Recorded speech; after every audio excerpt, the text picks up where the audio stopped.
حضور فرماتے ہیں بہت لمبا تم نہ بھی نہ رونا، اگر مکھی کے یا مچھر کے پر کے برابر بھی تمہارے آنسو نکل گئے نا، میں اب اس سے زیادہ کیا آپ کی بارگاہ میں بات ہو سکتا۔ حضور فرماتے ہیں ایک مکھی اور مچھر کے پر کے برابر بھی تیری آنکھ سے آنسو نکل آیا، شرط یہ ہے نکلے ریاکاری کے لیے نہیں، نکلے اللہ کی رضا کے لیے، اس کی خشیت میں نکلے۔ فرمایا اگر مکھی کے پر کے برابر بھی تو رو پڑا تو اللہ تعالیٰ تیرے لیے دوزخ سے آزادی لکھ دے گا۔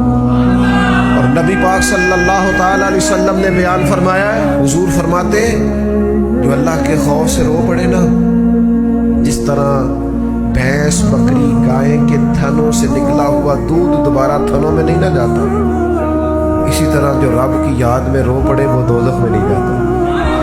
یہ مثال دیکھیں کیسی دی حضور نے سمجھانے کی۔ اگر کبھی رونا آئے اس کے لیے تنہائی کا انتخاب کریں، مجمع میں نہیں۔ ایک بندے کو حضرت عمر نے مجمع میں روتا دیکھا تو فرمایا یہ کام تو اکیلے میں کرتا، تیرے لیے برکت والا ہوتا، تیرے آنسو نکلے، تیرے رخساروں پہ بہے۔ اور شیر خدا تو شیر ہے نا، حضرت مولا علی شیر خدا فرماتے ہیں اگر تیری آنکھوں سے کبھی آنسو نکلے نا اللہ کی یاد میں، حضور کی محبت میں، تو فرمایا ان آنسوؤں کو پوچھنا نا، ان کو چہرے سے صاف نہ کرنا، یہ تو آنسو اس قابل ہے کہ تیرے رخساروں پہ رہے، یہ تو روشنی ہے تیرے چہرے کی، ان کو پوچھنا نا۔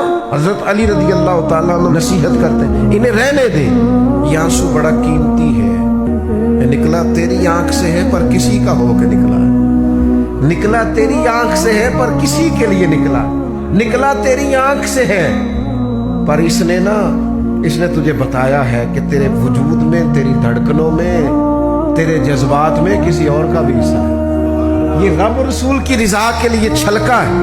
ایک بھی رونے والا ہو تو باقیوں کا کام بھی۔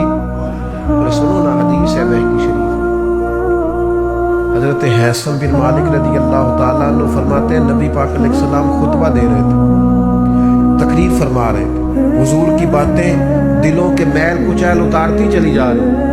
فرماتے ایک شخص نبی پاک علیہ السلام کے سامنے بیٹھ کر حضور کی گفتگو سن رہے تھے، وہ رو پڑے، ساری گفتگو چھوڑ کے نبی پاک صلی اللہ تعالیٰ علیہ وسلم کی توجہ اس شخص کی طرف ہو گئی۔ ہوا کیا ہے؟